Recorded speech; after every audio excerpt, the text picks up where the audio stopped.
This first half of the meeting, it's going to be a fairly short meeting, and I think there's big gaps because of lack of items on the agenda. But first 5 hours, consent calendar, please. After roll call, please. Mayor Wood. Here. Deputy Mayor Lowry. Here. Councilmember Feller. Here. Councilmember Kern. Here. Councilmember Sanchez. Here. Consent calendar items 3 through 10. Move approval. Second. No public on these items. Thank you. Please vote. Motion approved 5-0.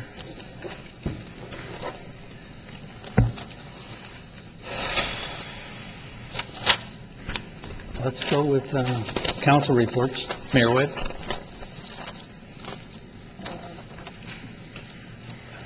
Busy in the sense that it's election time. October 28th, we had a FedEx ribbon cutting. It's an unbelievable building. We could have about 3 football games inside the building. It's that huge. The 29th had a surprise presentation for the Medal of Honor winner recipient, John Philip Baca. Great meeting. And then California Surf Meeting had their gala. And then October 30th had the Day of the Dead. That's all I have right now, and enjoy yourself. That's all. Be safe. Deputy Mayor Lowry. Thank you. Well, last week I did a 9.5-minute interview with Charter Communications for the California channel about the Oceanside food diversion program, which we are working on implementing, and hopefully we'll have that running within less than 2 years. And I also had a great meeting at Sandag for their board of directors. They were talking a lot about the Measure A that's on the ballot next week. And we have an item coming to Miracosta College that is a celebration of One Book, One San Diego's 10th anniversary. The Oceanside Public Library is hosting a special presentation, and that is on November 16th. And more details on the, can't even read this, Calebo Oceanside. Okay, C-A-L-E-B-O Oceanside. Pulitzer Prize winning author. Thank you. Councilmember Feller. Thank you. Was at the FedEx ribbon cutting as well. They have a huge, it's just a huge building, and from where they came, now they sort all their freight in locally, and it was, when it was conceived, they flew if it went from here to South Oceanside, it went to Memphis, Tennessee first, and then came back. So they've come a long way. They're just a huge corporation, great addition to the Oceanside. Lots of jobs. There are jobs available for the season. For Christmas, they'll be doing a lot of part-time work. Dia de los Muertos at Mission San Luis Rey was so busy in that area that it was unbelievable. It was gridlock all the way around, so they may have to figure out a way to get either more parking or a different venue, because it was really packed. We have on next Tuesday, the Navy Band's gonna have a free concert down at the band shell, and that's a treat in itself. But you know, there's some. Well, I guess we won't be busy at that point at 7 o'clock at night on election night, so everything will be finished. So, 5:30. Oh. Well, even so, 5:30, the election's over at that point. Heritage Park is having a fall festival on November 12th from 12 to 4. It's a great place for the children, and they have a chili cook-off there as well. Lillian Bell, a longtime chamber ambassador, retired Lieutenant Colonel, passed away a week or so ago. Her funeral or memorial services on the 11th. at 10 o'clock in the morning at Eternal Hills, which might conflict with Veterans Day celebration. We've got a premiere of the Pierside grand opening, and that I'm looking forward to walking through that building. I think that's going to be another great addition to our downtown. Last but not least, on what is today? The 4th, November 4th. Bunny and I will have been married 44 years, and I really want to tell her that thank you for the 44 years, and I just love you to death, and hope we have 44 more. I hope I feel better, but anyway, that's all I have. Thanks. Councilmember Kern. Thank you. I attended the FedEx grand opening too, and they talk about how huge that building is. Actually, it's 319,000 square feet. So if you kind of figure that out, that's about 7 acres under one roof. That's how big that building is. So it was huge. And they're ramping up. They've been actually working since August, but they're getting geared up for the holidays. Like Jack said, they're looking for all the help they can get because they're going to be very busy. Also, I went to Dia de los Muertos. I actually parked at the Albertsons parking lot and walked about half a mile. And it was actually quicker parking there and walking half a mile than trying to figure out how to place to park on the mission ground. So, but it was packed. And I got to really hand it to Kathy Nichol. You know, this is the first year she's kind of run that, and she really did a bang-up job on that. I saw her I saw Jim at the stage just when I arrived, and Kathy running around like her hair's on fire. So, you know, the idea that she was really busy, but she did a really good job, and it was really nice. I also attended the Governor's Military Council. I was invited to go speak to them on behalf of the City of Oceanside about the economic impact of the base on the City of Oceanside. I was a little shocked when I walked in because the person that was actually chairing the meeting was Lieutenant General Hanlon, who used to be out at the base. He's been, I've known the general for, I can't remember how many years now, but it was a good meeting with some assembly people, some state senators, and a lot of people from Sacramento about the impact of the economic impact of the base and what they can do working with the City of Oceanside. And one thing I really talked about, that I see Carrie Dale here, is that our Water Utilities Director, is our relationship with them about water. You know, our outfall and our recycled water program that we're working with the base. So hopefully we can work with them even closer as we go forward. I was actually on the taping of the California Channel thing just before the deputy mayor.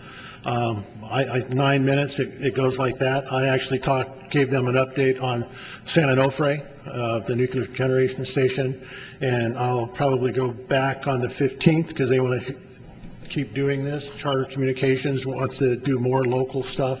I'll probably, I'm thinking about talking about community choice aggregation the next time I go, because I've been getting a lot of information and talking about that one too. As far as the Art Walk this Friday, 5 to 8 p.m., downtown Oceanside, please come. The idea that this is going to be the last one for a while, then they're going to go to a quarterly Art Walk. So that would be nice to do that. I know it might be a little bit early, but November 19th is the Friends of the Library book sale, 602 Civic Center Drive. They need volunteers. They're going to lose one of their big volunteers for this event this time around because he will be out in Utah elk hunting. So, and believe me, I've heard about that, about missing that. Also, and you'll hear about a little bit more about this later, but on Veterans Day at the Veterans Association of North County, we're going to have the Veterans Day celebration. That's 10 o'clock in the morning at Vance, 1617 Mission Avenue. And then this Saturday, I think it's Friday and Saturday, but Bike the Coast, Taste the Coast is the big event down at the Van Shell. So please come on down and see that. So with that, that's it. Thank you. Councilmember Sanchez. Thank you. Well, I just want to encourage everyone to please vote. It's Election Day next Tuesday, November 8th. And just a reminder that the San Diego County Registrar of Voters has arranged for several drop-off places for your completed ballot. So for Oceanside, of course, the coastal, it's here at the community rooms, open, and they give you a sticker. So it started yesterday, right? Monday. And it's 8 a.m. to 5 p.m. So it doesn't matter where you are in Oceanside, you can come to the community rooms right next to the library downtown here and drop off your completed ballot, your mail ballot that's in the envelope and with your signature. Very important that you sign it and date it, otherwise it will not count. So it's 8 to 5, and then on Election Day, if you hadn't had a chance to mail it in, it'll still count. If you drop it off here at the Civic Center, the community rooms, it'll be 7 a.m. to 8 p.m. So maybe you're running late from work and you find yourself downtown Oceanside. You don't have to go to your polling place to drop off your completed ballot. You can actually come here 7 a.m. to 8 p.m. And this year, the Registrar of Voters has actually gone out of its way to say, as long as it is, you mail it, as long as it is postmarked November 8th, it will be counted. Of course, it'll be counted after Election Day towards, the end of the 30-day period that the Registrar of Voters has to be able to certify the votes. But please, everyone, vote. Thank you very much. Go ahead. It's also Oceanside El Camino Football Week. That's right. This and coming it's, Friday. Friday night at El Camino, and it'll be on KOCT, so it's usually 4,000 or 5,000 people at these games, so, and as well, water polo is tomorrow at 3:15. Fantastic. Mr. City Attorney? Yeah, I'll give the closed session report. The council met in closed session to discuss item 2A on the agenda, conference with legal counsel on existing litigation in the matter of Donald McPherson versus the City of Oceanside, case number 37, 2015, 38654. The council met, but there is no action under the Brown Act to report. There was no meeting on item 1, the labor negotiation item. Thank you, ladies and gentlemen. I'm sorry we have a very limited schedule on this. We'll come back at 6 o'clock for the second half, and that's going to be short also. Adjourned for about 45 minutes. Thank you.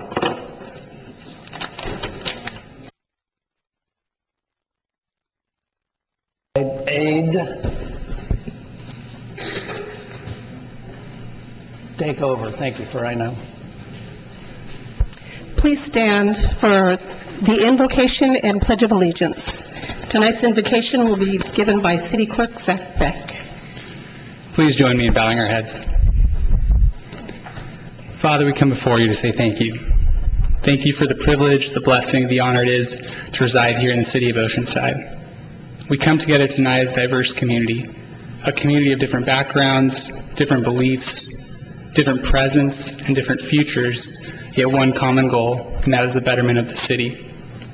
We come together tonight to seek your guidance, wisdom, and discernment during the deliberations that transpire this evening, and in doing so, we lift up Councilmember Feller, Councilmember Kern, Councilmember Sanchez, Deputy Mayor Lowry, Mayor Wood, as well as Colonel Rocky Chavez, our Assembly member, and Congressman Darrell Issa. May you continue to grant all of our leaders peace, wisdom, and strength as they lead our community in a forward, positive direction. In addition, we lift up all of our veterans throughout this county and throughout this country as we prepare to celebrate Veterans Day. And we thank you for the sacrifice that they make on a daily basis to provide us with the freedoms that we have. May you provide them with protection and provision in all areas where the brave men and women of this country are serving us. We say all these things in Jesus' name. Amen. Tonight's Pledge of Allegiance will be led by OPD Explorers Felix Cruz and Brian Jensen II.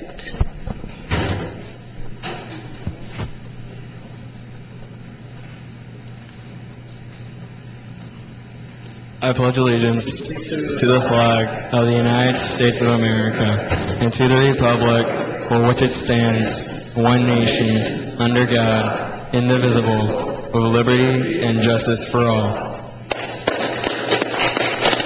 Please be seated. Thank you very much. Hold it, guys. Ladies and gentlemen, we have police explorers in Oceanside.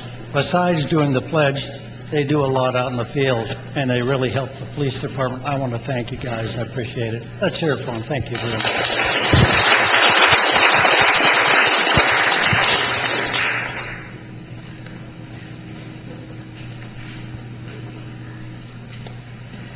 Next, we have the Pet of the Month, Elkie Wills from San Diego Humane Society. Please come forward. A baby.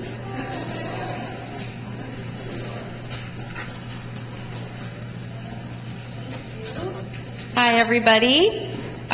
Today we are going to talk about bunnies. I noticed that we had a lot of bunnies at our Oceanside campus, and so I thought we could take some time to meet. This is Bizzard, not Blizzard, but Bizzard. She's pretty social, about a year old, and she was actually a stray. And I'm going to stay down here just in case she gets a little wild. Here we go. See if we can see her a little bit. So we have her at about a year old, and she was found underneath a car in the heat of July with her little foot pads burning. And fortunately, she got to the shelter here, and she's looking for a loving home. You know, bunnies aren't always the easiest, so we'd like to let people know that bunnies are pretty delicate and are prey animals, so they're not always the most social unless you get them early and you can socialize with them. But Bizzard here seems to be pretty social. Her adoption fee is just $25. We always recommend that our bunnies stay inside during the harsh weather times, sun, in the heat of the summer, and then of course in the winter. They make great pets. They really do. You can have a lot of fun with them. We have a clicker training class coming up in our Escondido campus, but I thought everyone here might be interested because it's clicker training for cats. And even though traveling to Escondido might be far, it's a lot of fun things to do and learn with your cats, but you can also clicker train bunnies. We've done it before. It's a lot of fun. You can get them to do agility, equipment runs, and things like that. So just letting you know about all the bunnies. I think we have about 15 or so bunnies available for adoption at our Oceanside campus. And she's one of the more social bunnies. And, bunnies, they love hay, they love their greens, they love their pellets. And just one little tip is, we've all learned when we were younger that bunnies love carrots, which they do. They are truly like a cookie. So they shouldn't eat carrots all the time. So it's something that I had no idea until I started working here. So we just want to let everyone know how great rabbits can be and how much fun they are. Thanks so much.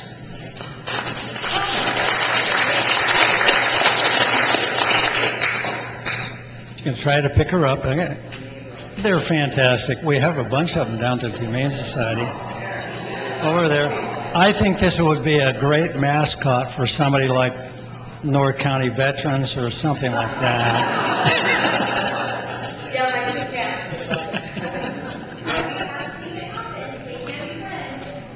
Thank you very much. And don't forget the off-leash park that we have in Oceanside for animals. Are really nice. You can socialize there with them. It's wonderful. Thank you very much.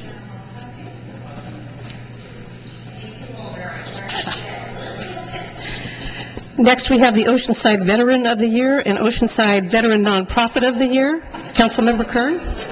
Yeah. Please come forward, Councilmember Kern. All right, can I have the rest of my council colleagues to the front here?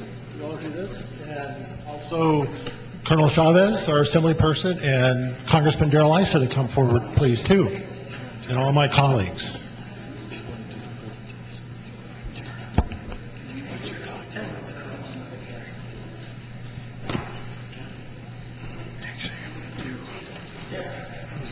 I'm going to try to work from a script here. It's going to be a little difficult, but also I'm going to kind of do things in reverse order. Usually we do federal, state, and city, but I'm going to do the city first, and I'm going to do Colonel Chavez, the Assembly, and Congressman Issa to do his presentation. Yeah, thank you. So anyway, thank you all for coming. And actually, all the veterans in the room, please stand up. Be recognized. We really appreciate you all for being here.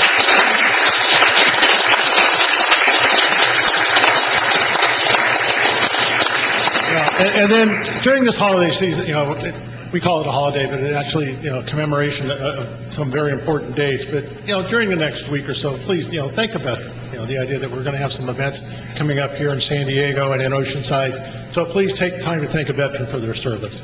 So at this time, I'd like to bring up Scott Ashton and Christy Hawthorne.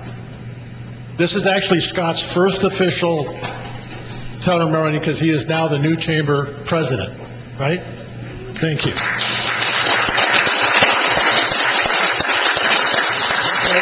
Every year we do this. We do the Veteran of the Year, we do the Veteran Organization of the Year. And the veteran organizations are very important because they support the veterans in this community.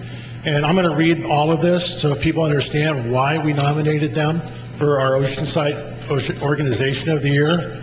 So whereas the Oceanside Chamber of Commerce was named the 2016 Oceanside Nonprofit Veteran Organization of the Year by Councilmember Jerry Kern and the Veteran Association of North County in recognition for their continued support and service provided our military members and veterans and their families. Whereas the Oceanside Chamber of Commerce continues to support, appreciation, and recognition to our military members, veterans, and families throughout Oceanside, and activities including hire veteran programs, sponsoring the annual Armed Forces Day, Operation Appreciation, which feeds 5,000 active duty military members and their dependents, free entertainment and carnival rides, transportation for Marines in the 2nd Infantry School so many can enjoy the day, and the annual enlisted recognition reception to honor the top Marines and sailors stationed at Marine Corps Base Camp Pendleton. And then therefore, Oceanside City Council wishes to express their deepest appreciation for the Oceanside Chamber of Commerce and the Military Affairs Committee for the ongoing support and dedication of the military veterans, their families, and the organization and community, and congratulate them on the 2016 Nonprofit Veteran Organization of the Year. I've skipped over somebody. Where's Chuck? Chuck, I need you up here, because Chuck is actually the president of the Veteran Association of North County, and he is part of this. He is part of this. So we really do appreciate it. So you guys can come to the center here, and we'll do this here with you and Christy. Come this way, and then photo op, and then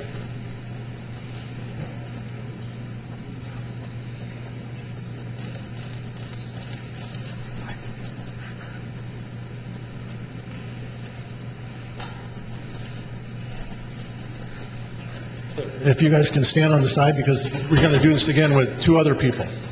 So at this time, before we start, I'd like to ask Jim Jones to come on down. Jim Jones is our current Veteran of the Year.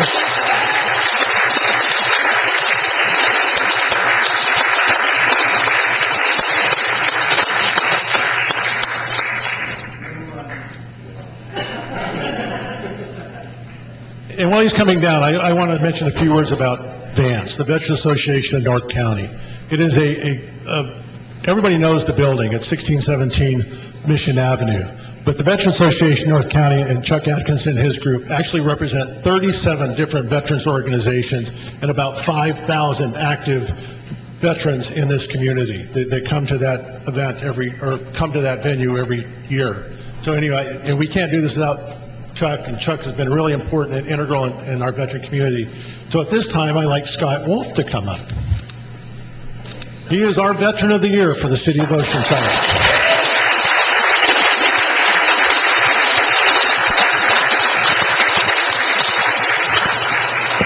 So anybody that knows Scott knows how hard he works. I just want to tell you one story, and actually it goes with Congressman Ice's office. There was a veteran who was having difficulty getting his veterans benefits. I think he was classified at 10%, but he's had some real issues. He went to Congressman Ice's office, who referred them to Vance, that Scott took on the project, and Scott actually got him his full 100% veteran disability. So that's working with the Congressman's office, working with the local Veterans Association to support our veterans in our community. So I want to say Scott was named Oceanside Veteran of the Year by the Councilmember Jerry Kern and the Veterans Association of North County. Whereas Scott, with other Vietnam veterans, started the Vietnam Veterans Association of America chapter in San Diego County, Chapter 1031, in 2009, where Scott has served as Secretary, Vice President, President, and where he continues to be an active in fundraisers, community events, veterans advocacy, San Diego stand-downs, and providing color guards for ceremonies. In support of veterans and his family, and in response to the Governor Schwarzenegger's concerns, Scott joined 88 other veterans throughout California in AmeriCorps program for Operation Welcome Home, tasked with finding 1.7 million unaccounted for veterans living in California. Whereas Scott expanded his involvement and dedication to the veterans community by becoming an accredited Veterans Service representative, working tirelessly and beyond normal business hours, aiding veterans and their families in obtaining veterans benefits, social services, health care, and employment opportunities. Therefore, Oceanside City Council commends Scott Wolf for his continued support and dedication to our military veterans, their families, and the City of Oceanside hereby congratulates him for the 2016-2017 Oceanside Veteran of the Year. Scott?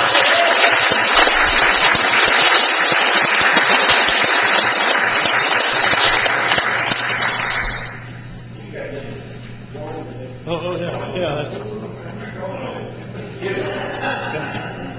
Come on, Tim.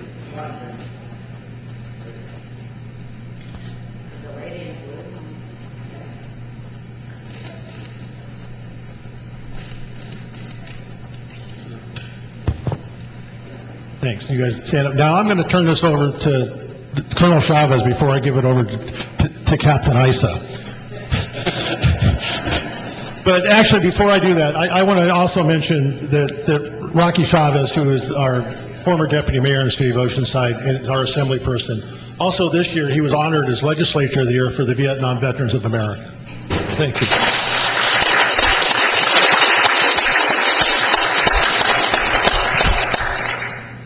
Well, Jerry had the opportunity to give all the details of what we're recognizing for the organizations. What I thought I would do is give a short couple of stories on both the awards today. First of all, for the Chamber, it was in 1998 when the gentleman named John Lasigna, who was a gunnery sergeant in the Marine Corps, became an LDO, retired as a captain, who was then just given up his leadership as the president of the Oceanside Chamber, and he said we need to do something for the military, so he started his Military Appreciation Committee that they started. And it's still going strong today. And I remember I was still in the Marine Corps at the time, had the opportunity to attend that meeting, and there was about, 4 or 5 of us in there as we started this, and he had this idea of doing a breakfast. And from that breakfast, we first did it, I think we just focused on the 1st Division, and we had maybe about 15 Marines there. If you go to that event now, it's recognizing sailors, Marines, all the different organizations on Camp Pendleton. It's really one of the highlights that we do here for the Chamber, and I'm sure for all the things they've been doing since 1998 to now through the Chamber is why they received this award.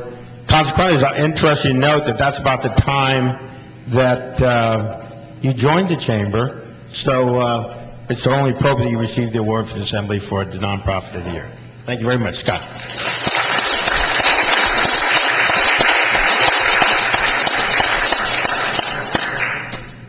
Now, the next award to the Veteran of the Year from myself, I thought I'd also tell a little story. It was on the USS Midway when I had the honor of being the acting secretary of the California Department of Veterans Affairs when Governor Schwarzenegger had his Operation Welcome Home. And when we were giving that award, kicking the group off, we really didn't know how we were going to do this or how many people would come up. And then that's when Scott, I believe, was there, heard the discussion and came forward. If you look at Scott's history, from the time that he served in Vietnam all the way to today, he's continually been involved on the sole issue of taking care of the military and the veterans. You heard the story earlier where he helped somebody get 100% benefits. In my time in the California Department of Veteran Affairs, one of the real travesty is sometimes you have veterans who try to get their benefits, but because of the skill levels of the people who actually put the claims in is one of the reasons you have so many claims that don't go through, that hurt veterans. But in this case, we're lucky in the city of Oceanside to have somebody of Scott's caliber and training to do what they just talked about 100%. So if you're a veteran out there listening to this and you're thinking, hey, I didn't get that claim, you need to get down to Vance and meet Scott because he's one of the best in the state. So Scott, for all your work you've been doing, actually since you were a young kid in Vietnam, through what you did in California in the Guard, on with the Operation Welcome Home, and now as the County Veteran Service Officer, you're well deserving of the Veteran of the Year.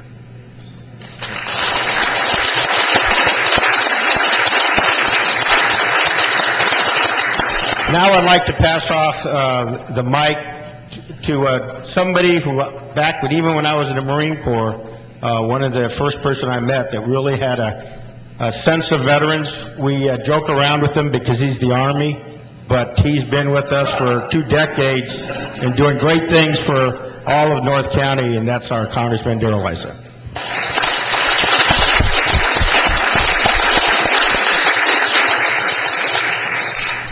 It's interesting that we think of Rocky as Colonel Chavez, because when he was an active duty colonel, he wanted to be called Rocky. So I got to know him as Rocky when he was a colonel, and now Colonel Rocky. It just sort of goes together. You were never a Rocky colonel, though. So, well, I'm like Rocky. Would you do me the honor? Thank you. That's cool. I've got a colonel as an aide. Okay, it actually, you got that, okay. Like the others, I have the honor of double dipping. First of all, honoring the Chamber, long overdue. I mean, we don't always think of the Chamber as a veterans group until you're in Oceanside, which is, Veterans Central, or what we always call the suburbs of Camp Pendleton. And so I too would like to give you something else for the wall and display it below and off to the side of Rocky's. It'll work.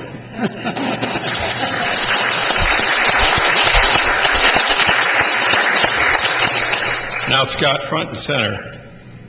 You stand straight enough as an Air Force guy, you could be Army. I do want to know one thing.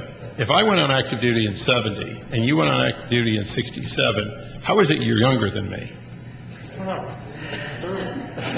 I joined on my 17th birthday. Okay, so in other words, you're in much better shape than I am. I'll settle for that. I won't read it. I'll sort of paraphrase. 1967, that was half a century ago. That was before our bicentennial. We keep having these every 50 years, and so when I look at someone who has given back for what is essentially 50 years from the time, almost 50 years from the time you took the oath, that's an amazing amount of time, and to be still doing it says a lot for how much you care about those you served with and those you didn't serve with. And so this, by the way, you notice the Chamber got a little one. I dug deep. We had to buy these out of my own funds. So, but I wanted you to have that, and I wish we could do more. The fact is that we don't do enough for our veterans, but the one thing we can do, since I'm the last presenter, is to ask you to say a few words, because I think this is your day, not mine. Say a few words. I want to thank everybody for being part of my nomination selection process. I'm no different from any other vet. For a number of years, I never thought about benefits and services and what I might be due, but since becoming accredited, and all the people I've seen come in my door with a bad attitude, talk with me for an hour, we put in a claim, 3, 4, 5 months later, gee, they gave me 40%, gee, they gave me 100%. The smile on their face says it all. That's why. Thank you. Well, thank you.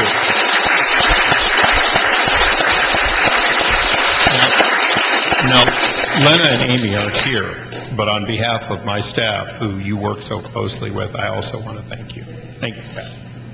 Mayor, this is yours? This is mine for now. And actually, before I go away, if I can get KOCT to go to the overhead, because we talk about a community here and how we support veterans and we support active duty. But on Saturday, Congressman Issa has his annual toy drive, and it's going to be held at Vance. And so anybody that can attend, please attend. All it takes is one unwrapped toy. Do you want to talk a little bit about that? And this is the Issa Family Foundation. So we're very fortunate. We have good amount of money we accumulated through my old business. And so if you bring a toy, unwrapped toy, it'll go straight to our Marine enlisted. If you bring money, and I cannot solicit money in my current job, but if you bring money, the foundation matches whatever amount that's written directly to the Navy League. So you don't give it to the foundation, but if you do it, we always pay for the breakfast completely and match any amount of cash that comes in. So if that encourages you not to go to Toys R Us and instead write a check, that does double the gift. Again, I don't solicit, my wife doesn't solicit, but we love nothing more than when we get to write a bigger check for the Christmas for the kids. Thank you. Thank you. And so, I'm going to bring Chuck up here to finish, but before I bring Chuck up here, I actually, if I call your name, I want you to come forward. These are the past recipients of the Veteran of the Year. So I haven't seen him, but Jay Stryker-Meyer, not here. Sandra Fichter, I saw her. Come on up, please. Tom Garcia. James King. I saw James. Steve Smith. Jackie McCoy. Chuck Atkinson's already up here. And Jim Jones is already up here. So anyway, I'm going to let Chuck close because there's an event coming up at the Veterans Association in North County on Veterans Day, and I'll let him talk about a little bit about the mission of Veterans Association North County and the event on the 11th. Vance, what it does, it's a lot of things. One, it's a home for 37 veterans organizations that does not have a place to meet or hold their fundraisers for the different programs. So they do now have a home, thanks to all the hard work of the veterans and the mayor and the city council help us to make this happen. And second, it's a one-stop resource center for veterans, active duty, and their families in the community. And we have, when I say community, I don't mean just local. I mean, it's a broad spectrum of people. We have people come from all over California, from other states who come here looking for help. And we have job resources. We have a career transitioning assistance program. It's one of the best around. It is the best around. We have a fiber optic certification training program that goes on. We have a cybersecurity training that goes on, culinary training, as well as if you want to be a firefighter, a paramedic, you can come in and get that training also. So it's a lot of things we do, and a lot of things more we want to do to get programs to help the veterans, the men and women coming out of the service, to come into a nice family wage-paying job. Normally, we see the people come in looking for help is because they don't have a job, or they have to have 3 jobs to make the ends meet. So we try to provide them with a skill that they can go out and make a family wage. And that's the purpose of the whole organization, is to help the veterans in whatever way we can. And people like Scott, to add another link to help him with the VA claims, you talk about, he reaches out to people everywhere. We have people coming up from Mexico, we have people coming in from Texas. We've got an email a few months ago, a guy in Thailand that heard about Scott, fantastic work, and he asked him a bunch of questions, what his benefits are. So it's a lot of things we do there, a lot of more things we want to do. But we just, want to help the veterans in the community any way we can. And next Friday is Veterans Day.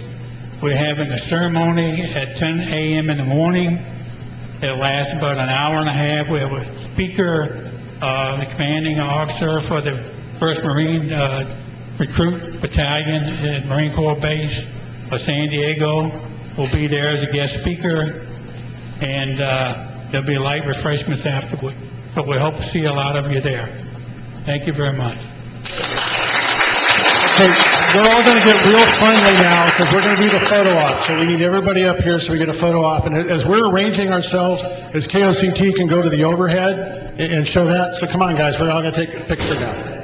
Come on, Tim. You're going to be right up front, Tim.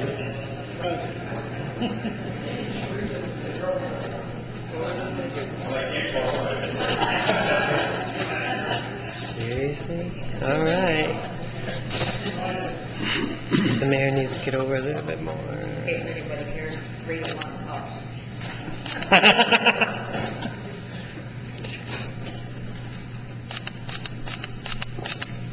And thank you. Thank you all. And thank you all for coming. Thank you, Congressman Issa, Colonel Chavez. Thank you for coming. And congratulations, Scott. Scott.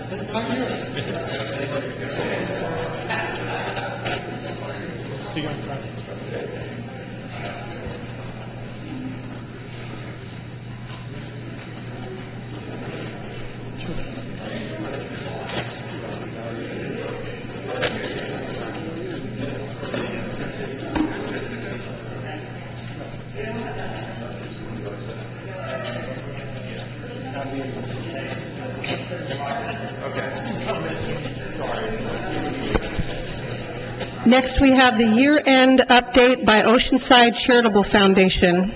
Would the chair of the foundation, Bev Holtz, please come forward?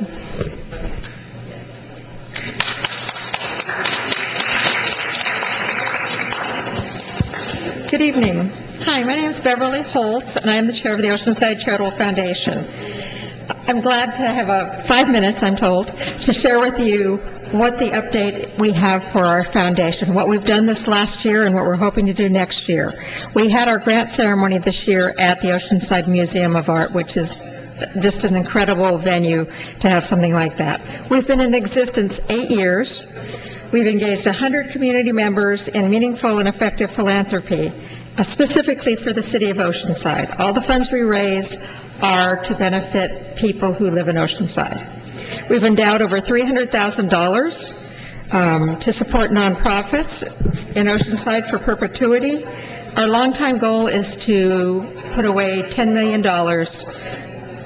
for immediate as well as legacy gifts. The Oceanside Charitable Foundation has given $398,000 to local charities in the last 8 years, and under the following topics: art and culture, civic society, environment, health and human services, science and technology, and engaging in the outdoors. We've served over 65,600 individuals in our community. We've signed 5 legacy gifts, which helps toward our $10 million goal. Through the Matt McLaughlin Matching Gift Program through the San Diego Foundation, your tax-deductible $1,000 membership is matched. So that McLaughlin program has been in effect with us for 4 years. So when you donate, we get more money. In 2016, we gave away $60,000 to our grantees. $25,000 went to Casa de Amparo for their New Directions Transition Housing Program. This supports boys and girls from 18 to 25 who foster children who used to have a place to live and are now on the streets. And it gives them some of the things they need and the help they need to transition into adulthood. We gave $10,000 to the Oceanside Senior Citizens Association, and that grant was for their senior nutrition program so that we could provide them nutrition and balanced meals that they may not ordinarily get. We also gave $25,000 to Brother Benno's Foundation for the care of the hungry and homeless neighbors. That grant provides 5,000 meals, as well as rental assistance for 30 families and utility assistance for 50 Oceanside families, keeping those people in their houses so that they're not on the street. Our focus this year is Oceanside Youth at Risk. We're hoping that you'll spread the word to all the nonprofits that you're involved with. Let them know that the application for the at-risk youth applications come out on Monday, November 7th. That is, and they have to be turned in by January 9th. They're available at san-diego-foundation.org/Oceanside grants. And if you have any questions about any of that, there are some of our people here tonight are members, and I'm available at any time to discuss it. The only way we're able to support our membership and our community is through additional members. Our model is pooled philanthropy. To help increase our membership will increase the impact we have on the community. Personally, I've been a member since the beginning. Love the organization. We've seen some really wonderful things happen, and trying to give to the people in the most need in our community. Please remember that Oceanside Charitable Foundation is for Oceanside, by Oceanside, to benefit Oceanside causes. Thank you for giving me this time. Mayor. Bev, I wanted to thank you for coming down. I'm also a member of the board and a founding member, and this group really does put the pedal to the metal when it comes about, we need to screen everyone who's applied, we make sure the money is effective, and the group that does the grants is very picky because they have to speak to the board. Right. So we are making sure that bang for the buck goes a long way with the Oceanside Charitable Foundation, so I thank you for bringing in the update. The other part of that is they have to give us an accounting twice a year of where their money went, and that they actually spent it on what they asked for. Thank you. Great, thank you.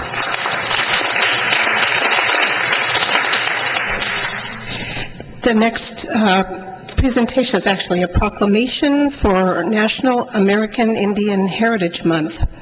Would the following members of the San Luis Rey Band of Mission Indians please come forward? Mel Vernon, Captain. Joyce Vernon. Clara Fusat Guy. Richard Estrada. Roberta Estrada. Kathleen Wallace. Brandon Wallace, and Dolores Asteri.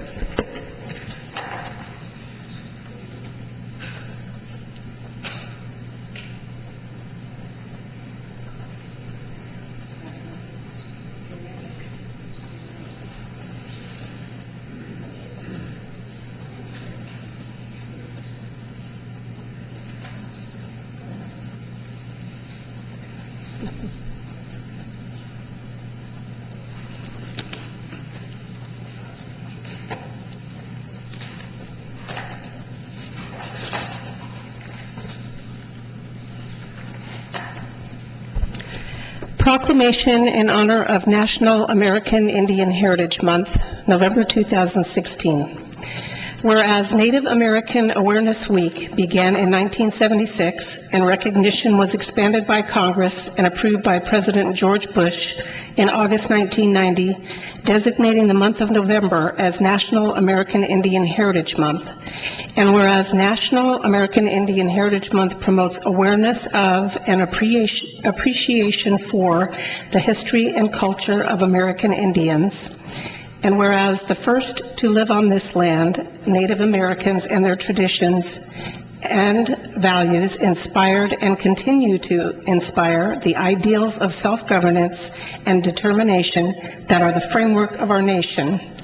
And whereas during this month we celebrate our commitment to respect and preserve the rich Native American traditions, and whereas we honor Native Americans by reaffirming our responsibility to ensure each generation is defined by a greater sense of opportunity than the last, and by endeavoring to shape a future in which every citizen has the chance to build a life worthy of their hopes and dreams.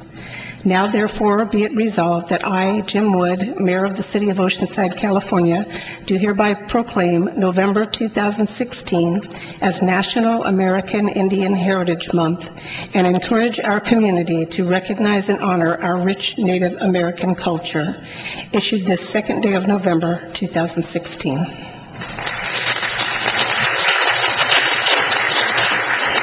Thank you. Thank you, Jim. Well, I'd like to thank everybody for being here. It's an honor to be here today, and with the veterans and all that we had going on before us, it's really an honor to be here and twice, and We have here today, we have my mother Joyce, elder. We have Brandon Wallace, Kathleen Wallace, Dolores, or Dolly, who is our elder also, Clara Guy, and Roberta Estrada, and Richard Estrada is over there. It's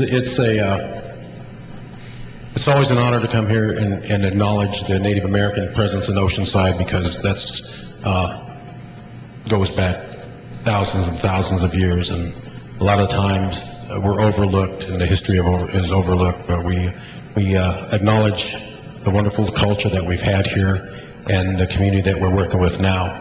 And we have our powwow at the mission every second weekend in June, so if you haven't been there, come on down.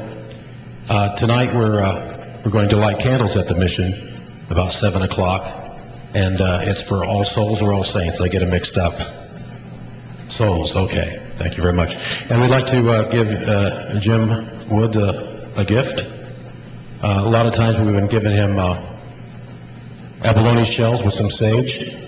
So I'm sure he has a stash of abalone shells and sage stacked up somewhere. So it's a little different this year, Jim.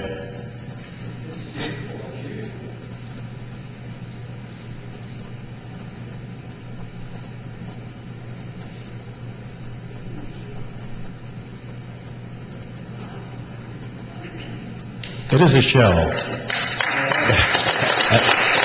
And Clara made the basket? All right, there you go.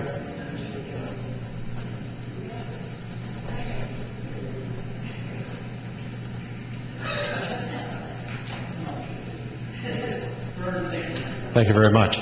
Thank you.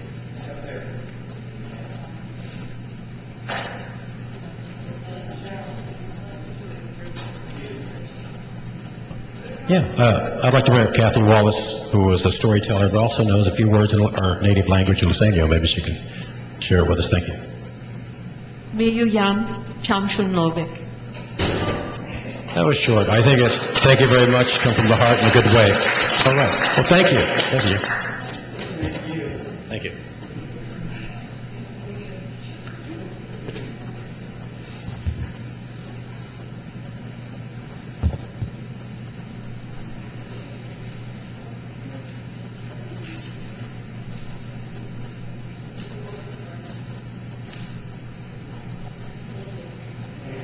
Thank you all. Thank you.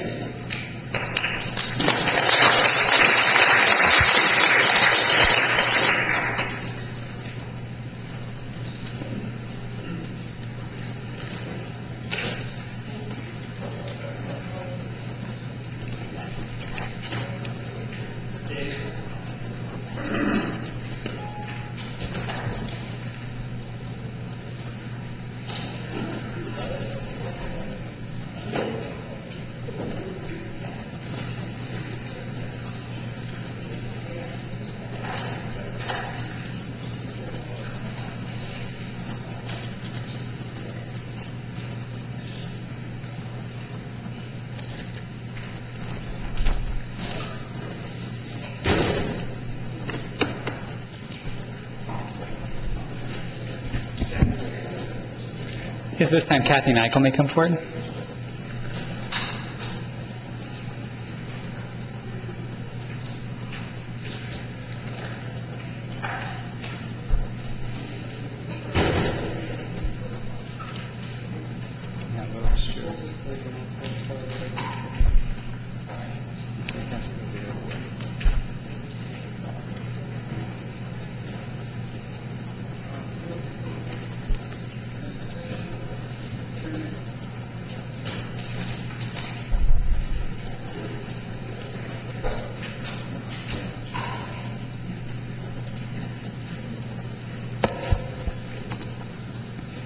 Okay.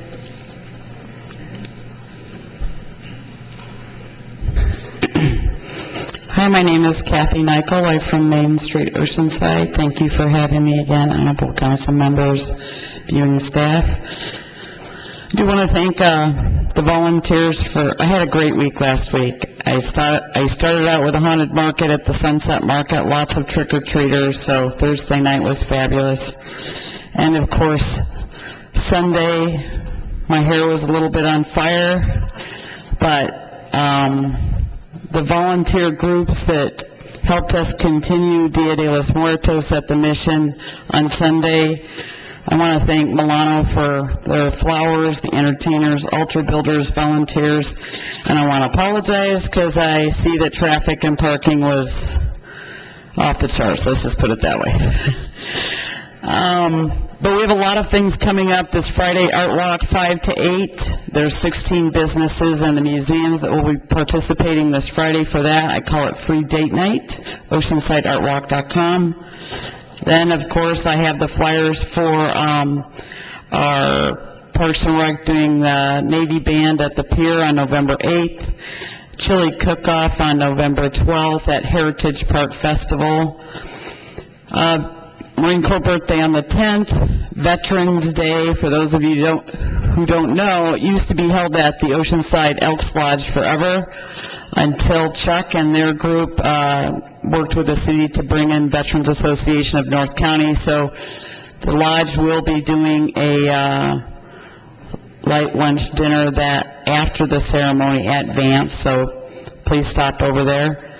And then we have our turkey trot on Thanksgiving. As always, our markets will be closed that day. We're introducing a new program called Shop Local Oceanside. I need to read this. Holiday event on the 26th and 27th, which is the weekend. They'll do a Merrymakers Fair both that weekend and the first weekend in December. Of course, we will also have our holiday tree lighting, Christmas tree, on December 1st in conjunction with the Sunset Market. You know, it's a running joke.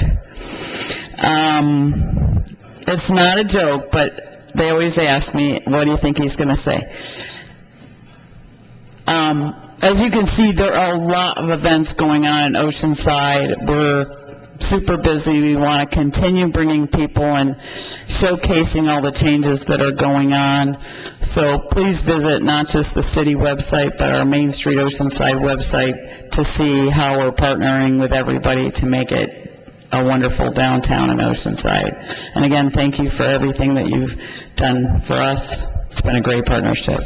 Thank you. Mr. Mayor, just one quick thing. You were here earlier when we talked about Dia de los Muertos, and I think you were a victim of your own extremely successful organization of putting that on. I know the mayor was there. Jack Volunteer in charge? Is that what you're talking about? Yeah. But it was probably the biggest and best one that I've been to, and I've been to all of them. So you did a really tremendous job. Thank you. Well, luckily there's a few people out there that like me, and they help me out. Last year was the first year that Ken from Milano actually came out to Dia de los Muertos. He's usually not in town, and he said, you don't have enough flowers, so they gave me 2 truckloads of flowers this year. Maureen, I've been helping Maureen ever since we transitioned to the mission, and she's always got my back. And of course, the mission itself, a lot of great input, a lot of the knowledge, you know, you forget it when you're not doing it yourself. So that's where we had the issue with parking. And then all the entertainers volunteered their time. My stage person, one of my friends, Isela, she ran the stage. They actually initiated what I call the dead dance, but the Katrina dance. They started it here, Ballet Folklorico in Oceanside, and they did it because of the event that was down here in 2008. So, yeah, I think it was rocking, to be honest with you. It was very cool to see so many people, even though we had rain, they stayed. So I just, above and beyond, I can't thank everybody that helped. Thank you very much.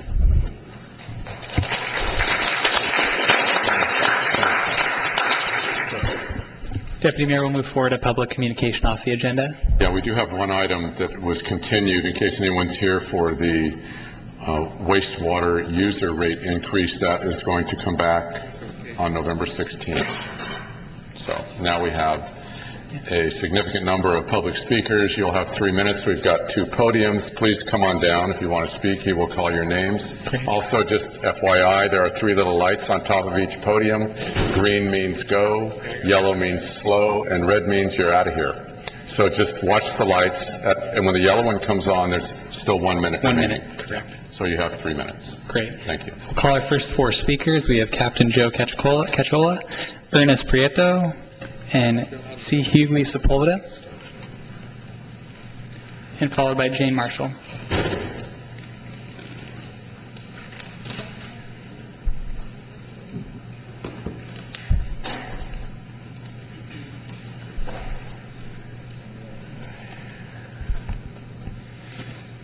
Before we get to my 3 minutes, I want to thank everyone here tonight.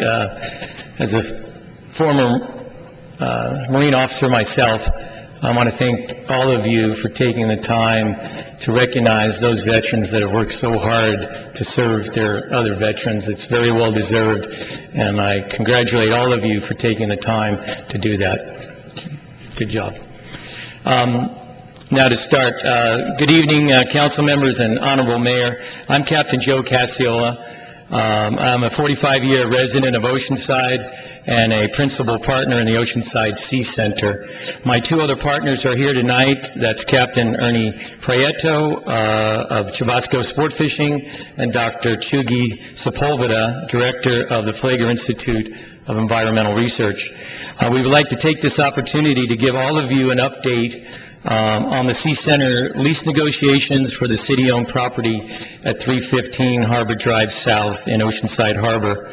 After an open and fair request for proposals published by the Department of Harbor and Beaches, the Sea Center was unanimously selected to begin exclusive lease negotiations with the city for this property. On September 6th, a very productive lease negotiation meeting was held with city staff. A much-anticipated follow-up meeting was to be scheduled for the next week. On September 8th, we were notified by property management, and I quote, "There is a glitch in the process, and we are addressing it internally. We will contact you when this has been resolved." 8 weeks now have passed, and no other lease negotiating meetings have occurred. We are quite concerned with this delay and have had to retain legal counsel to assist with advancing the project in a timely manner. They hopefully will be communicating with city staff sometime in the next few days. On October 21st, 2016, a San Diego Union Tribune news article reported that Mr. Doug Edow, the city's real estate manager, stated, upon further analysis of the premises and dock space by staff, it was determined that both parties could possibly be accommodated. This is not compatible with our exclusive right to negotiate, nor is it practical. Our business plan and revenue projections are based upon utilizing all of the existing dock space and the adjacent building as presented in the RFP. We believe the Sea Center represents the highest and best use of this property. The Sea Center project is endorsed by several major community groups, 2 of which are Oceanside Chamber of Commerce and Visit Oceanside. In summary, the Oceanside Sea Center will become a destination point within our city, serving a broad and diverse group of our community. It is the right project for Oceanside Harbor moving into this new century. We ask all of you to take action now to move this project forward. This is an exciting time, and we all look forward to a bright and prosperous future. Thank you. Thanks for your attention.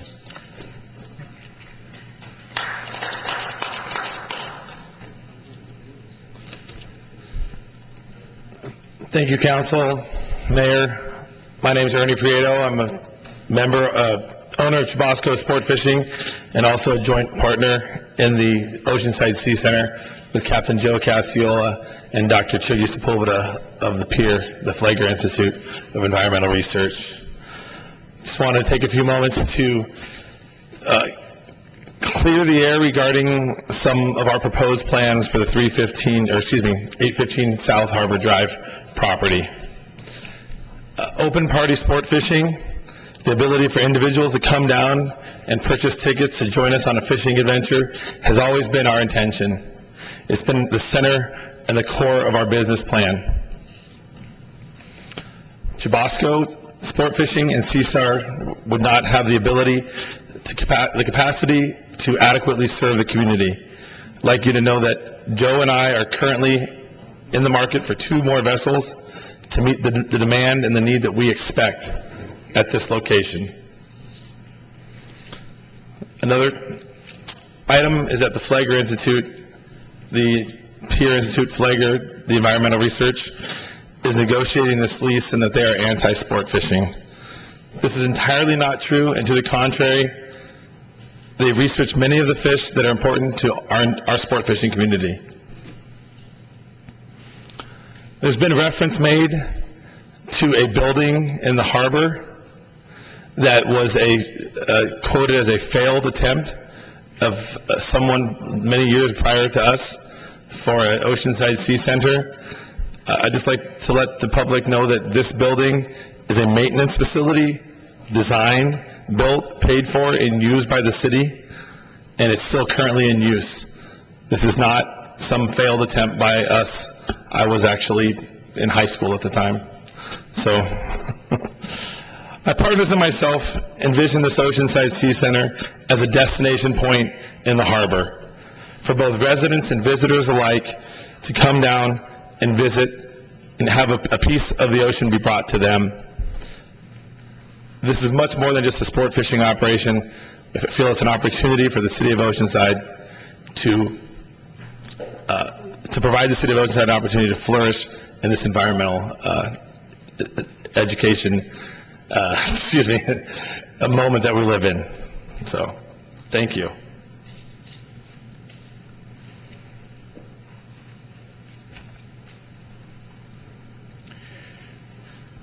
So thank you very much. I'll be brief. I want to take a few minutes of your time just to give you, excuse me? Oh, my name is Chugi Spolvin. I'm the Director of Research and Education at PEER, the Flagler Institute of Environmental Research. We're a small nonprofit located in South Oceanside. We previously were one block north of here on Clementine. We've been in the Oceanside community for 19 years. This will be our 20th year of service. We work directly with state and federal managers to manage our fish resources. We're one of the few nonprofits that's pro-fishing. We're pro-resource utilization. I enjoy fishing. I've grown up fishing on the vessels that we will be seeing at the Sea Center, and it is our goal to try to keep these resources available, accessible, and make sure that our younger generations actually get a sense of using that resource to the fullest extent in a sustainable fashion. I'm here tonight to provide a little bit of information on how PEER will be involved in the Sea Center. PEER will do exactly what it has done. We're a nonprofit 501c3 organization. We're funded primarily through grants through the federal and state government as well as National Science Foundation. I have graduate students. We will work out of that building hand in hand, however, on a different level than the commercial portion of the business. So the Sea Center will run their charters from the downstairs. The upstairs will be a research institute in which public is welcome to come and join. We hope to have a couple of aquaria that are accessible. It's a beautiful spot there. We have thousands of individuals passing through that corner of real estate every single day. We hope to make that a spot that children, adults, everyone can remember. As far as how PEER will help Ernie and Captain Joe, we will help them expand their educational component. Currently, right now, it's very difficult for schools to get a place aboard these small vessels so that students or underprivileged individuals can get their first time on the water. We hope to help them expand that program so they can have one vessel that does just that. There's been a lot of talk about how a large environmental group is going to come in and not allow sport fishing. Well, we're a small mom and pop group. We have 5 families that work for us, and everybody likes to go fishing, and we hope to see it expand and actually grow to its true potential. So thank you very much. We're in South Oceanside. Anyone wants to come by and have a few minutes, bend my ear, we're there. Thank you. Thank you.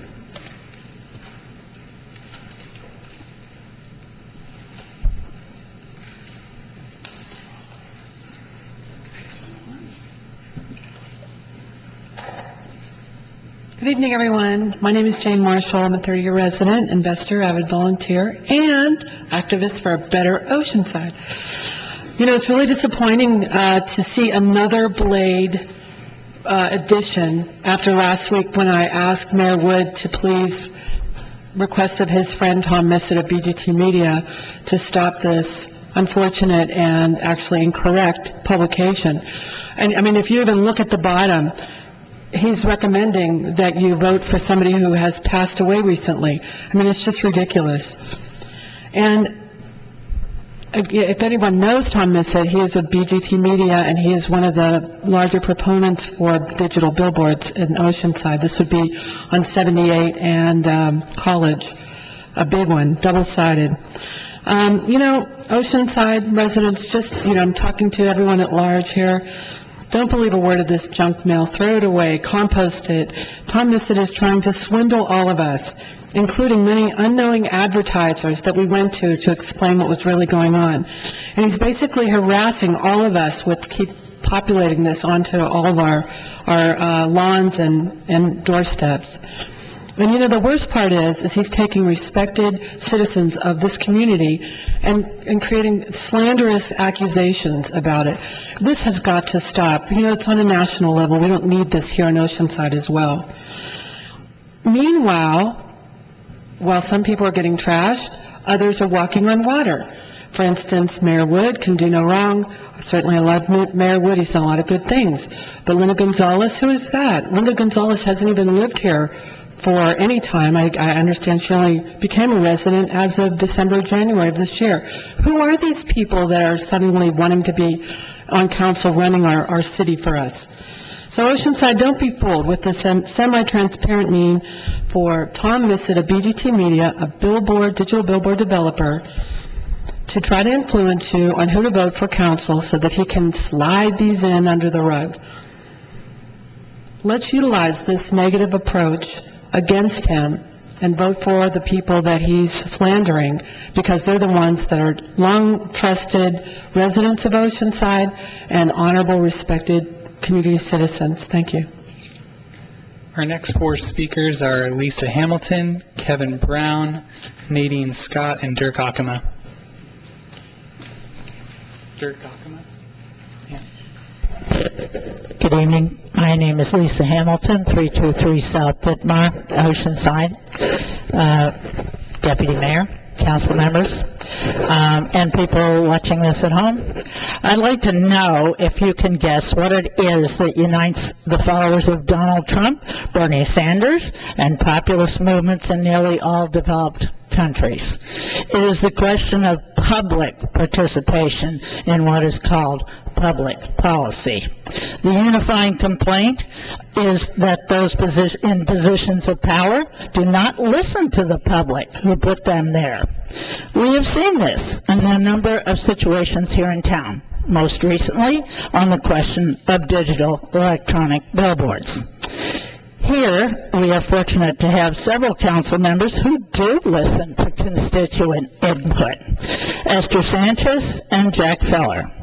In candidate for council Victor Roy, we have someone who listened to the voices of mobile home park residents and their need for rent control continuing and help their voices be heard by the council. Both sitting council members Sanchez and Feller and prospective council member Victor Roy are willing to be the voice of the public against deep-pocketed, non-resident developers. The Blade, the political hit piece you just saw, and advertising is really a hit piece and advertising medium pretending to be a new local newspaper. That's an indication of where council members come down on the public versus developer. This publication was put out by someone wanting his own digital electronic billboards and willing to smear council members who voted against him. Put the public back in public policy in Oceanside. Vote for council candidates who have shown they are willing to listen to you. Esther Sanchez, Jack Feller, and Victor Roy. Thank you.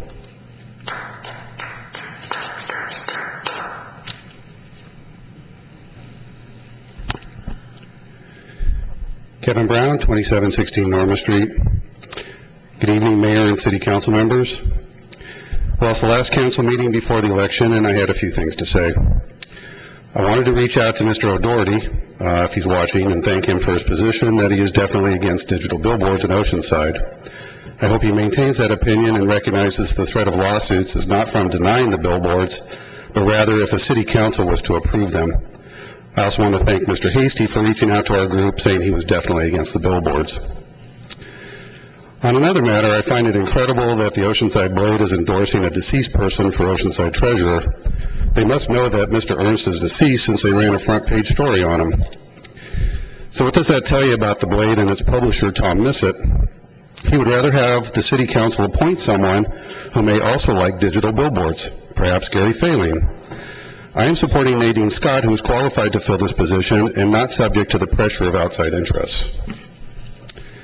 I find it equally troubling that a first-time candidate to Oceanside politics, Linda Gonzalez, would advertise and give interviews in the Blade, which is the most negative and divisive publication I have seen in 28 years living in Oceanside.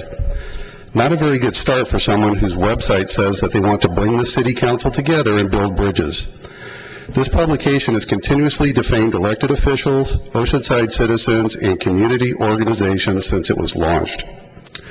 A word of advice to all candidates. Tom Missett has angered a lot of people in his quest to enrich himself through digital billboards in Oceanside. Be careful of who you associate with, as it may appear you are supporting his agenda. Thank you.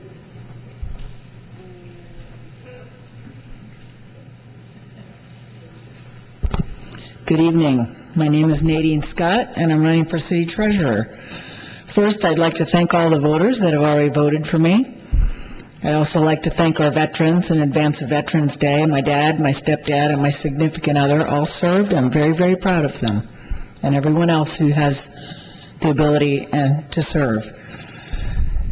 Sadly, as mentioned earlier, my opponent, Gary Ernst, has passed away, yet his name still remains on the ballot. So I've been talking to voters and residents, assuring them I am qualified. I've been an agency treasurer for 20 years, an attorney for 30, and a self-directed successful investor for another 30 years.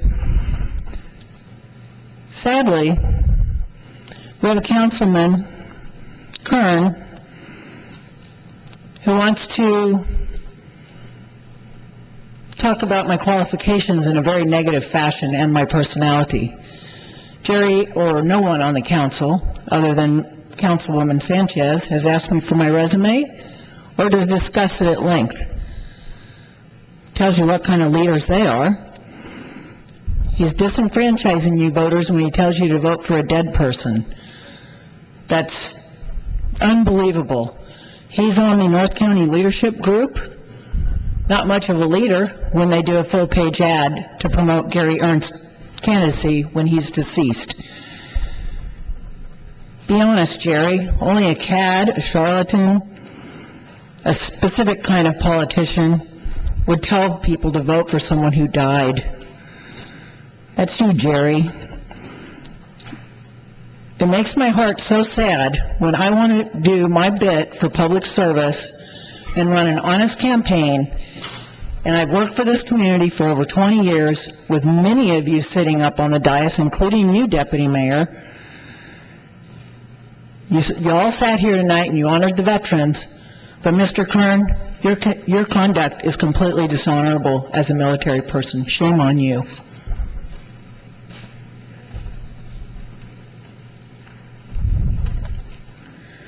Good evening. My name is Dirk Ackerman. Good evening, Deputy Mayor Lowry, and City Council members, and Oceanside residents. As an Oceanside resident for the past 27 years, I'm embarrassed by the dirty politics being waged in our city by the new Blade and its publisher, Tom Missett. It is sad to see a local businessman slandering our elected officials in what appears to be a newspaper. The Blade is a concealed attempt to mislead voters to elect a slate of city council members who will support Mr. Missett's proposal to develop electronic billboards. When Mr. Missett and his BMT partnership was denied approval by the City Council last year to develop flashing billboards, he vowed in City Council chambers that his effort to develop billboards was not over and that he would reissue the Blade newspaper. He has done so with a vengeance. His attacks in the Blade have focused on discrediting Councilwoman Esther Sanchez and Councilman Jack Feller, who voted against his billboard proposals. In the Blade, Mr. Missett has reported insignificant events and blown them out of proportion to misrepresent the character of our City Council. He has also unfairly represented Oceanside candidates Victor Roy and Nadine Scott. Mr. Missett has used the Blade to support candidates who are sympathetic to his proposals to develop electronic billboards, appealing to Oceanside voters to elect Mayor Wood, Linda Gonzalez, and Ward O'Daughtery.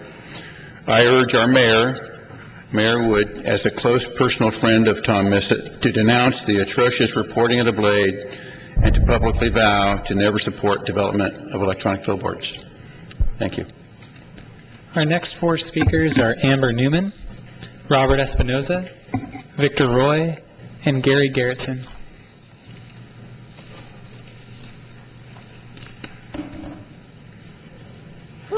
Okay. Amber Newman, Fire Mountain.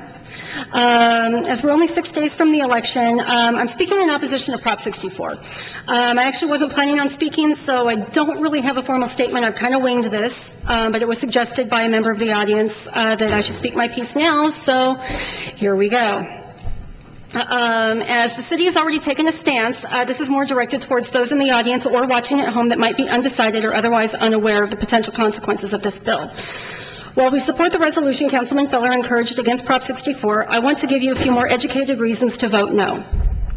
First and foremost, it raises costs on medical patients and threatens to limit their ability to access this valuable medication even more than it already is. Hold on, okay, sorry. For those saying civil justice in mind, there is nothing in Prop 64 that ensures anyone's release from jail and actually leaves most of the arrestable offenses in place. And for the most common argument, the tax revenue. Who doesn't love money, right? Everybody sees these dollar signs about all of the ways that all of the money that this can bring in and all of the ways that this could benefit our state, counties, and cities. Unfortunately, the bill is not written that way. The bill doesn't permit any cannabis revenue to go into the general fund. It can only go to the bureaucracy created by the bill itself.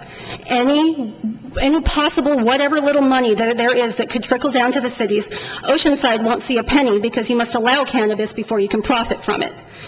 Finally, Prop 64 requires that we the people surrender all of the power we would normally retain under a voter initiative and hand it over to the legislature so they can do with it as they see fit, to serve their needs instead of our own.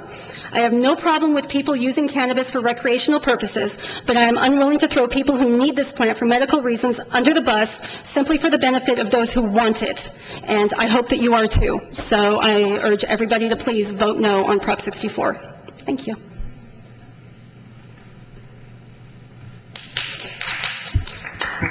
Robert Espinoza.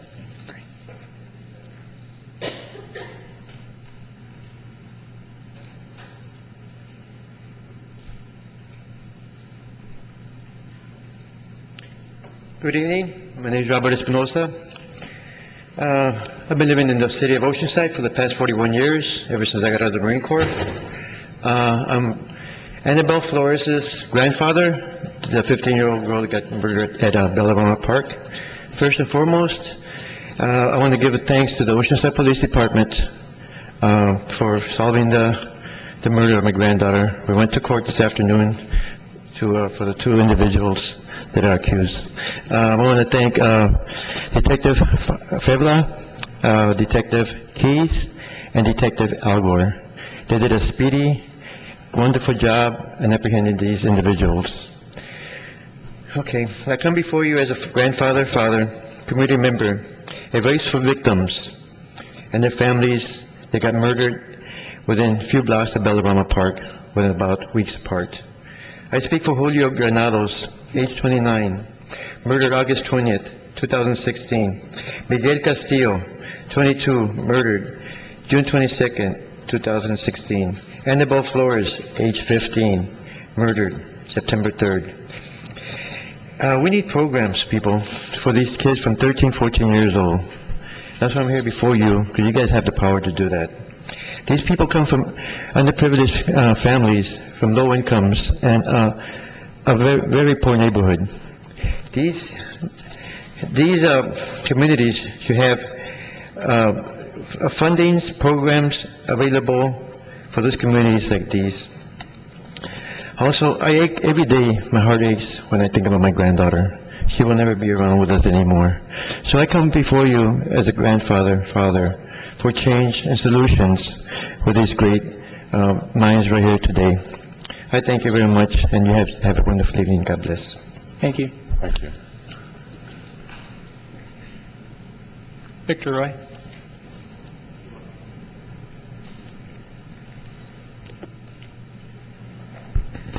And good evening, Deputy Mayor and council members. I'm Victor Roy. I live at Rancho San Luis Rey.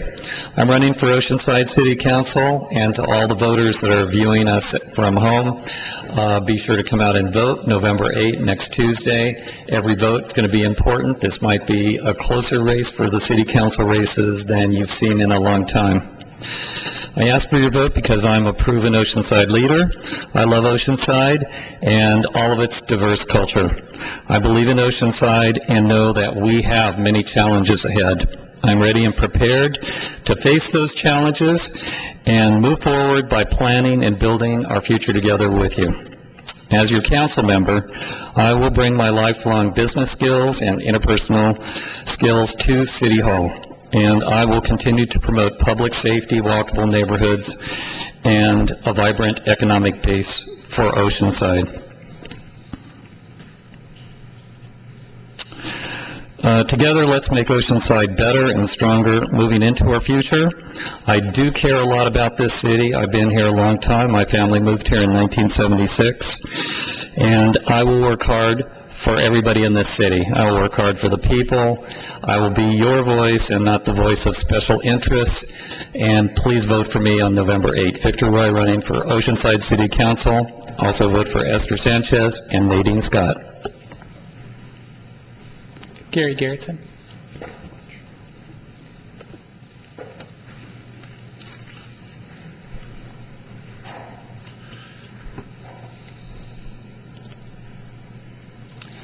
Good evening. My name is Gary Garrettson. I live at 2034 White Birch Drive in Vista.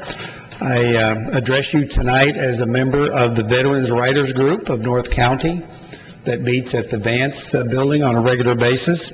We're a group of World War II, Korea, Vietnam, OEF, OIF, and other veterans who get together with the idea of learning to write for a variety of reasons. And we have published our first book, and we have a book launch on the November 19th at Vance, and we'd like to invite you all to attend and come over, and I believe we've passed out written invitations, and we'd appreciate any attendance you can have. And our intent is to provide these books for VFWs, American Legion, USO, hospitals, and to have it distributed around the holidays, since all the stories are about veterans being away for the holidays. So we thank you for your time, and I'd appreciate if you could show up and support our book launch. Thank you. Can you tell us the time and location of the rollout again? Yeah, minor details. Sorry. It's November 19th at 3 p.m., and it is at the Vance Building. Again, November 19th, 3 p.m., and it's our book launch. Thank you so much. Thank you. And the invitation is being routed to all the council members as well. Okay, thank you. Yeah. Thank you. Our next four speakers are Leslie Davies, Tim Broom, Joe, I'm so sorry, I can't pronounce the last name, I think it's Snyder, and Thomas Cross. Thank you. My name is Leslie Davies, and I live in Oceanside. And I just wanted to say that it is not a coincidence that a new newspaper, The Blade, more like a news rag, debuted right before this election. Oddly enough, Mr. Missett, the owner and the publisher of The Blade, is also the same person who unsuccessfully lobbied our city council to allow him to put up digital billboards. billboards. Fortunately, he was defeated in a 3-2 vote. Now Mr. Messed, owner and publisher of The Blade, has a vested interest in making sure that the incumbents who voted against his billboards are defeated and the candidates who support digital billboards are elected. Who does that with the newspaper? Hopefully anyone reading Mr. Messed's newspaper will notice the pattern of nothing but hit pieces on council members who voted against his billboards, or on candidates who have publicly stated that they do not support billboards. Clearly, Mr. Messed has a financial interest in the outcome of this election. It appears to me that Mr. Messed is using his pseudo-newspaper as a platform to stack the deck in his favor by reporting false and misleading information disguised as news stories. It is not surprising that most of the ads in The Blade are from candidates who support billboards. I think I've seen a couple from a butcher or something, but other than that, it doesn't take a big crayon to connect the dots and figure out why Mr. Messed and his newspaper are endorsing certain candidates while slamming others. It is my prediction that once this election is over, we will never see another edition of The Blade. I am supporting Councilwoman Esther Sanchez, who has helped our neighborhoods, and also Victor Roy for the Oceanside City Council, and I am not supporting the dead candidate. I am supporting Nadine Scott for City Treasurer. Thank you.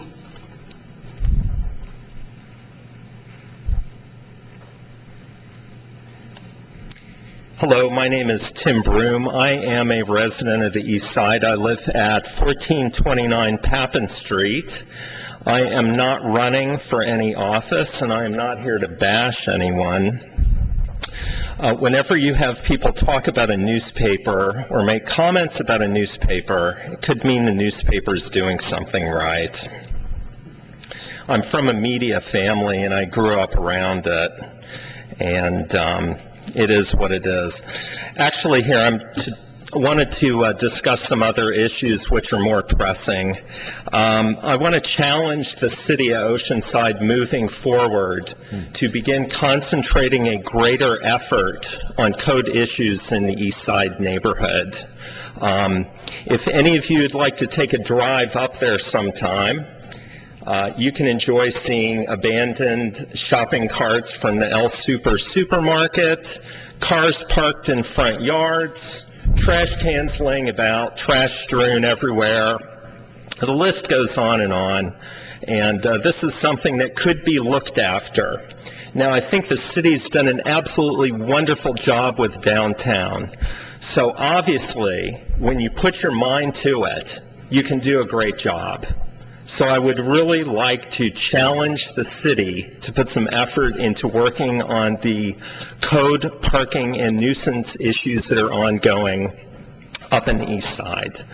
The next issue is the ongoing airport issue, which you all are very, very, very well aware of. And I've been here many times to talk about it. For about 2 or 3 years, I was taking data sampling, and now I've begun reporting this once again. It's very plain and simple. You cannot fly an aircraft under 500 feet from a residence. End of story. Pay attention to where you are going. If the river is under your aircraft, you are in the right spot.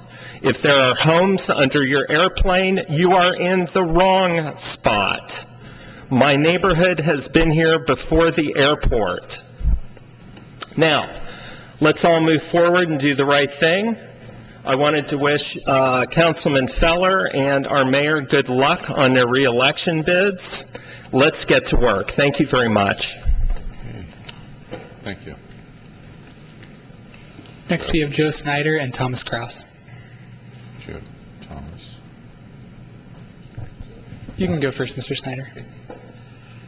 Good evening. It's indeed a pleasure to be here and have a chance to talk to you. I'm a relatively new resident of Oceanside, having moved down here about a year ago from South County. I was a two-term mayor in the city of Dana Point, so I have a pretty good feeling of what goes on here, and the ability of citizens to come forward and speak their mind on various issues. And then the opening ceremony tonight where you honored our veterans, of which I am one. So I'm happy to be here, but the reason I'm speaking tonight is because of the pending increases in the cost of water and the flow through and those kinds of issues. And the biggest shock that I received when I moved down here, shocks in general, was the first water bill I got. And I was so used to and accustomed to very low rates where I moved down from. For example, my monthly water bill was somewhere between $15 and $17, and my sewage charge for 3 months was about $6.90. So we kept the rates for the water and related things very much under control, but our city was not really involved directly in the cost of water because we had the South Coast Water District that managed the water costs and everything for Dana Point, San Clemente, San Juan Capistrano, and Laguna Beach. So that was a shock to me, and I have had several chats with Jack Feller on that. So now that you're looking at maybe raising the rates again, I think that could have some very detrimental outcome for your citizens. At some point you reach the level where, you can't do this anymore. So you may have people leaving the area, God knows what, but I would encourage you to hold the line where you are and not proceed with raising the rates at this point in time. I thought that there would be a line out the door tonight about this issue, but I'm the only one that's addressing it, so I just would really encourage you to think twice about raising the rates and leave them where they are and figure out ways to bring those rates down. Now, I know you get water from Metropolitan Water District, and there's a whole conglomeration of issues for that. But if you can work hard to keep those rates down and to not raise them at this point in time, I think you'd be doing a really great favor to the citizens of Oceanside, and look for reasons and opportunities to bring those rates down. Okay? Okay, thank you for your time. Sir, the reason you're the only one here is that item was continued to the 16th, so come back on the 16th and talk about it. Oh, okay. Okay, I can do that. Thank you.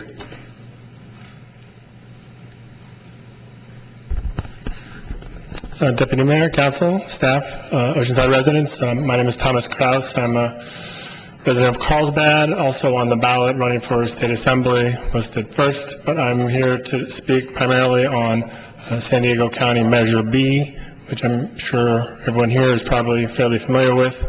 I don't know if the council has taken a position officially. I suspect not. It's probably too late to do so anyhow. So I recognize that, and I'm really just appealing to you as individual community leaders and to Oceanside citizenry to please vote no on Measure B. I believe it represents a very significant negative impact on the quality of life, particularly in Oceanside, more so in Vista, but all along the I-78 corridor. Just briefly for those who aren't aware of what the project is, it was formerly called the Lilac Hills Ranch Plan, and is an attempt to use the Citizens Initiative loophole to build approximately 17,000 homes in Valley Center along the 15, just north of Escondido, where it was currently zoned only for about 110 homes. And the traffic impact is estimated at about 19,000 car trips a day, much of which will flow into the I-78 corridor, which is already quite busy, as we all know. So without getting into a lot of details, if people want extra information, they can contact my office. My phone number is on here, 760-659-3755. I have a fair amount of experience with the Citizens Initiative loophole. The special election that was held in Carlsbad in February of this year was very much a parallel to this, where a developer, in that case, the developer tried to run a plan through the city council, and the citizens got a petition together to override it. In this case, the developer, which is an out-of-town billionaire developer, attempted to skirt San Diego Board of Supervisors because he couldn't get a majority vote to pass this plan. One of the things that I am aspiring to do, running for state assembly, is to go to Sacramento to close this loophole. It is a bit of a complex issue because we need to maintain the citizens' ability to veto overreach on behalf of county boards of supervisors or even city councils. And so, having spoken to a number of legislators in Sacramento, it may take some time to craft a delicate balance. And in the meantime, we have to rely on the citizens to be informed about each and every project such as this and to vote accordingly. And you can also reach me at my website, www.crowds4assembly.com, and I can go into any of the details if anybody is interested. I'm sure those here are very familiar with the specific plan. And I thank you for your time. Mr. Kraus, I have a question about the Measure B. I'm a little confused. Is that the one that's being advertised as low-income housing or something like that, but really there are $750,000 homes? Is that correct? I think that the words that the public tend to mix up are below market and affordable. And when you sell a $700,000 home for $600,000, that may be below market, but it's really not affordable. And it's also nowhere near where anyone needs to go to school or needs to work. Thank you. You said 17,000 homes. Maybe 1,700 homes, exactly. It's 19,000 car trips a day. My mistake, thank you. Our final speaker is Jimmy Knott, and Jimmy Knott has 1 additional minute, according to Mayor Wood previously, because he's going to make a comment regarding notification of the public concerning the water rates. Kathy took and got the notices, so I'll just go on directly to the water rates. Jimmy Knott, 127 Sherry Lane.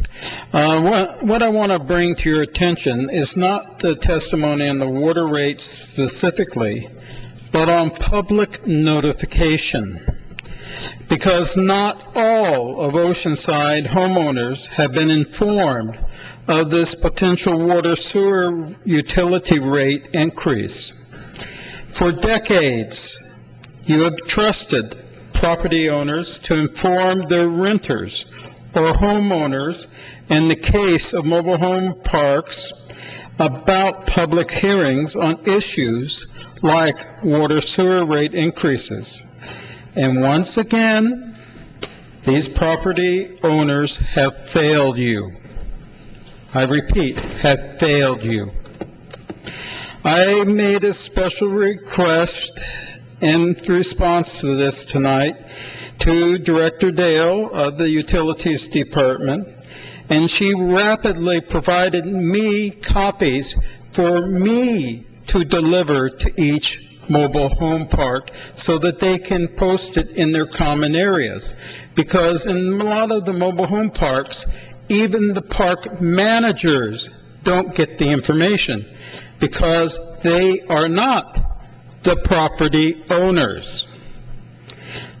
But it's time to put an end to this irresponsibility and require all property owners to inform their renters of any potential rate increases by the city and put it into ordinance with penalties for non-compliance.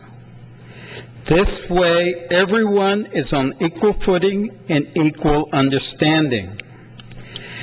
Also, I have a question for the city attorney.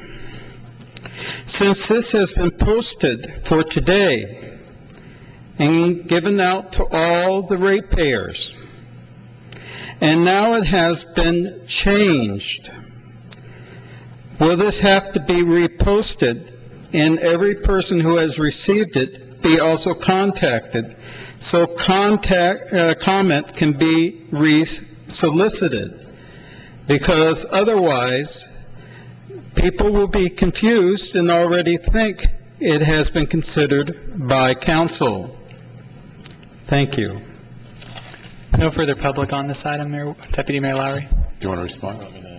Sure. Thank you. So we're not allowed to respond and deliberate about items not on the agenda, but I can say, under 218 in the Omnibus Implementation Act, we're not required to renotice the hearing. In fact, this gives residents 2 more weeks to provide written protests that they're not otherwise entitled to. Okay. No further items on the agenda. Thank you, Clerk Beck. So the meeting is adjourned until Wednesday, November 16th, 3:30 p.m. Thank you for coming.